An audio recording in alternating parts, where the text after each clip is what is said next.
কিন্তু মাননীয় প্রধানমন্ত্রী এক এক সময় এক এক বক্তব্য দিচ্ছে। উনি বলছে যে একজন শ্বেতাঙ্গ প্রধানমন্ত্রী ওনাকে বলেছে বে অফ বেঙ্গলে বেস করতে দিলে উনি প্রধানমন্ত্রী হিসেবে থাকতে পারবেন, ক্ষমতায় থাকতে পারবেন। আরেকজন নাকি বলেছেন যে আপনি বাংলাদেশের একটা অংশ দিয়ে দেন, একটা খ্রিস্টিয়ান রাষ্ট্র তারা করবে, তাহলে উনি ক্ষমতায় থাকতে পারবে। আপনি গতকাল দেখেন সেনাপ্রধানকে নিয়োগ করা হয়েছে জেনারেল ওয়াকারুজ্জামান। এই জেনারেল ওয়াকারুজ্জামান হলো উনার ফুফাতো বোনের হাজবেন্ড, মানে একেবারে ক্লোজতম আত্মীয়কে সেনাপ্রধান করা হয়েছে এবং উনি কোনোভাবেই এ ক্যাটাগরির সেনা কর্মকর্তা না। উনি উনার চাকরি জীবনে সবসময় বি ক্যাটাগরির সেনা কর্মকর্তা ছিলেন এবং উনার শ্বশুর মেজর জেনারেল মুস্তাফিজুর রহমান উনি রিটায়ারমেন্টে যাওয়ার পরে আওয়ামী লীগ পাওয়ারে আসার পরে সেনাবাহিনীর নিয়ম ভেঙে ওনাকে আবার চাকরিতে আনা হয়, চাকরিতে এনে ওনাকে সেনাপ্রধান হিসেবে নিয়োগ করা হয়। এই মাননীয় প্রধানমন্ত্রী যেটা বলেছেন এটি আসলে ওই যে অ্যাটেনশন ডাইভার্ট করা, ওই যে আপনার সে গাধার কান চুলকানির মতো। তার মানে ওনার কাছে এখন এমন চাপ ওনার কাছে অনুভূত হচ্ছে যে চাপের কারণে উনি এই সমস্ত কথাবার্তা বলে জনগণকে একটু ডাইভার্ট করা, জনগণের অ্যাটেনশনটা ডাইভার্ট করা। এবং 7ই জানুয়ারি 2024 যে নির্বাচন, আমাদের মাননীয় প্রধানমন্ত্রী যখন কোনো কিছু বলেন তাহলে আপনি বুঝবেন কোন ঝড়ের কোনো পূর্বাভাস আছে। কারণ উনি কিন্তু হঠাৎ হঠাৎ কিন্তু এই কথাগুলো কিন্তু বলেন না, ওই যে গাধার কান চুলকানির মতো। আপনি দেখবেন হঠাৎ হঠাৎ উনি ইস্যু আনেন মানুষের অ্যাটেনশন ডাইভার্ট করার জন্য। এই মাননীয় প্রধানমন্ত্রী এখন এই কথাটা কেন বলেছেন হাসিনা আক্তার আপনি কি জানেন? এই কথাটা বলেছেন হলো বেনজির জেনারেল আজিজ, এবং আক্ষরিক অর্থ আমেরিকা থেকে চাপ আছে, পশ্চিমা থেকে চাপ আছে, এবং ভারত আমেরিকা বা পশ্চিমা বিশ্ব থেকে 6 মাসের যে টাইম তারা নিয়েছিল ভারতের নির্বাচন পন্ত্র, এখন ভারতের নির্বাচন যেহেতু হয়ে গিয়েছে এই কারণে কিন্তু মাননীয় প্রধানমন্ত্রী এক এক সময় এক এক বক্তব্য দিচ্ছে। উনি বলছে যে একজন শ্বেতাঙ্গ প্রধানমন্ত্রী ওনাকে বলেছে বে অফ বেঙ্গলে বেস করতে দিলে উনি প্রধানমন্ত্রী হিসেবে থাকতে পারবেন, ক্ষমতায় থাকতে পারবেন। আরেকজন নাকি বলেছেন যে আপনি বাংলাদেশের একটা অংশ দিয়ে দেন, একটা খ্রিস্টিয়ান রাষ্ট্র তারা করবে, তাহলে উনি ক্ষমতায় থাকতে পারবে। এরপরে দেখেন সুন্দর করে গত পরশুদিন মুক্তিযোদ্ধা কোটা আদালতকে ব্যবহার করে, যে মুক্তিযোদ্ধা কোটা উনি বাতিল করলেন 2018 সালে, এইটি আবার আদালতকে ব্যবহার করে উনি আবার এটা পুনর্প্রবর্তন করার চেষ্টা করছে। এটি আসলে ওই যে ফরাদ ভাইয়ের যে বক্তব্য যে আপনি আমাকে অবৈধ প্রধানমন্ত্রী বলবেন, আপনি আমাকে অসাংবিধানিক প্রধানমন্ত্রী বলবেন। দেখেন এই জাজমেন্টের পরপরই কিন্তু দুই পক্ষকে মাঠে নামিয়ে দিয়েছে। এক পক্ষ বলছে যে না এটা আদেশ ঠিক আছে, আরেক পক্ষ বলছে আমরা মানি না, এবং এখন মোটামুটি আন্দোলন ছড়িয়ে গিয়েছে।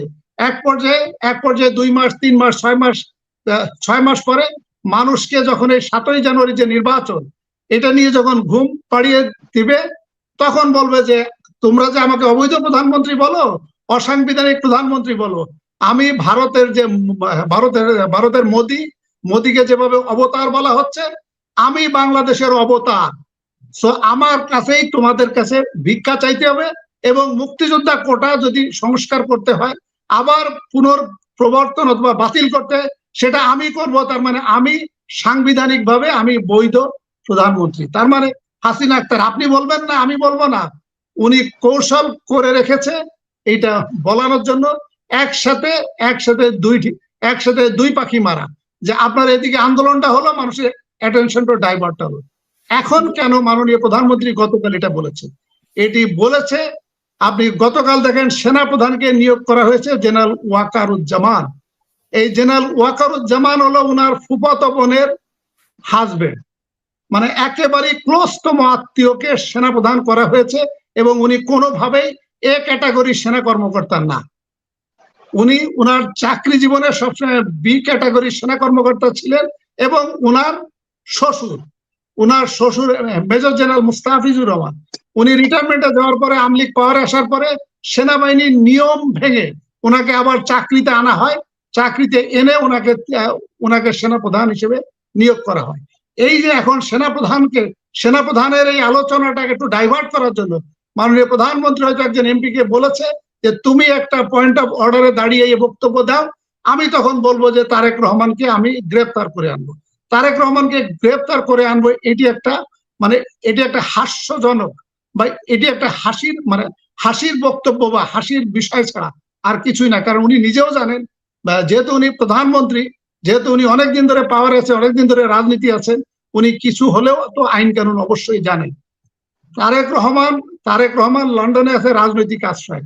কোন রাজনৈতিক আশ্রয়ে কোনো ব্যক্তিকে এবং তাকে যদি ওই দেশের রাজনৈতিক আশ্রয় অ্যাপ্রুভাল করা হয়, তাহলে ওই দেশের সরকারও যদি চায়, যদি শেখ হাসিনা যুক্তরাজ্যের সাথে দ্বিপাক্ষিক যদি চুক্তি করে, এক্সট্রাডিশন যদি চুক্তি করে, তারপরও যুক্তরাজ্যের সরকারও যদি চায় তারেক রহমানকে হস্তান্তর করতে পারবে না, কারণ এটা তখন আদালত পর্যন্ত গড়াবে। তো আদালত হলে এখানে যুক্তরাজ্যের আদালতের অনেকগুলো স্টেজ আছে, high court, appellate division, House of Lords. So it will take more 5 to 10 years। তো তাহলে মাননীয় প্রধানমন্ত্রী যে কথাটা বলেছে, উনিও ভালো করে জানেন যে যুক্তরাজ্যের সাথে আমাদের এক্সট্রাডিশন চুক্তি নাই। আবার এক্সট্রাডিশন চুক্তিও যুক্তরাজ্য করবে কিনা সেটা তো আলাদা ইস্যু, ডিফারেন্ট ইস্যু। তারপরে উনি আছেন পলিটিক্যাল অ্যাসাইলামে, যেটা হলো যুক্তরাজ্য সরকার চাইলেও পারবে না, এবং এটা অনেক একটা লম্বা প্রক্রিয়া, দীর্ঘ প্রক্রিয়া। এটি আসলে মাননীয় প্রধানমন্ত্রী যেটা বলেছেন, এটি আসলে ওই যে অ্যাটেনশন ডাইভার্ট করা, ওই যে আপনার সে গাধার কান চুলকানির মতো। তার মানে ওনার কাছে এখন এমন চাপ ওনার কাছে অনুভূত হচ্ছে যে চাপের কারণে উনি এই সমস্ত কথাবার্তা বলে জনগণকে একটু ডাইভার্ট করা, জনগণের অ্যাটেনশনটা ডাইভার্ট করা। এবং 7ই জানুয়ারি 2024 যে নির্বাচন, ও আরেকটি কথা আপনাকে বলি নাই, সেটা হলো যে মাননীয় প্রধানমন্ত্রী এই সমস্ত বক্তব্যের পিছনে আরো একটি কারণ আছে। সেনাপ্রধান জেনারেল ওয়াকারের যে নিয়োগ, এটা ছাড়া বাংলাদেশ ব্যাংকের রিজার্ভ কিন্তু একেবারেই তলানিতে চলে এসেছে। এবং বাংলাদেশ ব্যাংকের যে রিজার্ভের যে অবস্থা, আমি আর জাস্ট 1 মিনিট নিচ্ছি যেহেতু আপনি কথা বলার একটা স্কোপ পেয়েছি। এই যে আমাদের যে রিজার্ভটা যেটা দিয়েছে এই বছরে, সেখানে 7,97,000 কোটি টাকার বাজেট, যেটা হলো 8 লক্ষ কোটি টাকা। যেখানে সিপিডি, সুজন, টিআইবি, বিএনপি তথা সকল বিরোধী নেতৃত্ব বলছে যে এই বাজেট পূরণযোগ্য না, এবং এটা একটা আকাশচুম্বী বা মানে একটা কল্পনা প্রসূত বাজেট। এই বাজেটেই কিন্তু সরকার বলেছে যে 8 লক্ষ কোটি টাকা কিন্তু আমি সংগ্রহ করতে পারবো না। তার মানে আমার তেল, গ্যাস, পেট্রোল, পানি, বিদ্যুৎ সবকিছুর দাম বাড়িয়ে দিয়েও সে বলছে আমার কিন্তু 2.5 লক্ষ কোটি টাকা শর্ট থাকবে। এই 2.5 লক্ষ কোটি টাকা কিন্তু উনি আবার বলেছেন যে উনি আভ্যন্তরীণ লোন নিবে এবং বৈদেশিক লোন নিবে। যে 2.5 লক্ষ কোটি টাকা লোন নিবে সেটি হলো 250 সেটি হচ্ছে $25 বিলিয়ন। আর আমার এই পর্যন্ত কিন্তু লোন নেওয়া হয়ে গেছে 165 বিলিয়ন। এই 165 বিলিয়নের ভিতর $55 বিলিয়ন হলো জয় বাংলা হয়েছে, মানে খেলাপি ঋণ প্লাস পাচার হয়ে গেছে। তার মানে অন থার্ড আমার জয় বাংলা হয়ে গিয়েছে, যেটা সরকার যে লোন নিয়েছে। সর্বশেষ যে কথাটা আপনাকে আমি ওই বলতে চাচ্ছি, সেটা হলো যে এই যে অন থার্ড টাকা যে ঋণ নিচ্ছে, এবং না অন থার্ড বলছি, যে টাকাগুলো ঋণ নেওয়া হচ্ছে তার অন থার্ড কিন্তু জয় বাংলা হচ্ছে। তার মানে আমার এই বছর যদি $25 বিলিয়ন যদি লোন নেয়, এর ভিতর কিন্তু 8 বিলিয়নও কিন্তু জয় বাংলা হয়ে যাবে। কারণ 100 টাকার কাজ করবে হলো 60 টাকা, 40 টাকা হলো আওয়ামী লীগ, শেখ হাসিনা বা শেখ হাসিনার আত্মীয় স্বজন অথবা আমি লেসপেন্সারদেরকে এই 40 টাকা দিয়ে উনি ক্ষমতায় থাকতে চান বা থাকার জন্য কন্টিনিউ করার চেষ্টা করেন। আর এই যে বাজেট, এই বাজেটে আরেকটি কথা বলে শেষ করছি, এই বাজেটে 1,13,500 কোটি টাকা শুধু সুদ দেওয়া লাগবে। তার মানে আমাদের যে সমস্ত বৈদেশিক লোনগুলো নেওয়া হয়েছে, কিছু কিছু প্রজেক্টের গ্রেস পিরিয়ড শেষ, এই বছর থেকে ইন্টারেস্ট দেওয়া লাগবে। এবং এই 1,13,500 কোটি টাকা হাসিনা আক্তার, আমাদের ফরাদ ভাই সহ আওয়ামী লীগের অনেক লোকজন আসে আপনার টক শোতে, লম্বা লম্বা ঢেকুর তোলে। আমার ধারণা আমার বক্তব্যের পরেও ফরাদ ভাই হয়তো ঢেকুর তুলবে। পদ্মা সেতু, যে আমাদের পদ্মা সেতু নিজস্ব অর্থায়নে হয়েছে, এই পদ্মা সেতুটা করতে খরচ হয়েছে 32,605 কোটি টাকা। এবং এটি আমাদের নিজস্ব অর্থায়ন বলতে আমাদের ব্যাংক এবং ফাইন্যান্সিয়াল ইনস্টিটিউশন থেকে লোন নিয়ে করা হয়েছে 32,500 কোটি টাকা। হাসিনা আক্তার, এই যে এই বছরে যে সুদ দেওয়া লাগবে সেটা হলো 1,13,500 কোটি টাকা। এইটা দিয়ে আমার 4টা পদ্মা সেতু করা যাবে। শুধু এই বছরে আপনি যে লোনের সুদ দিবেন, এইটা দিয়ে আপনি 4টা পদ্মা সেতু করতে পারবেন। এবং গত 9 তারিখে অর্থ বিভাগ থেকে যে প্রাক্কলন দেওয়া হয়েছে, সেখানে বলেছে 2026 এবং 27 সালে, মানে 27 সাল নাগাদ আমাদের লোনের পরিমাণ হবে 27 লক্ষ কোটি টাকা।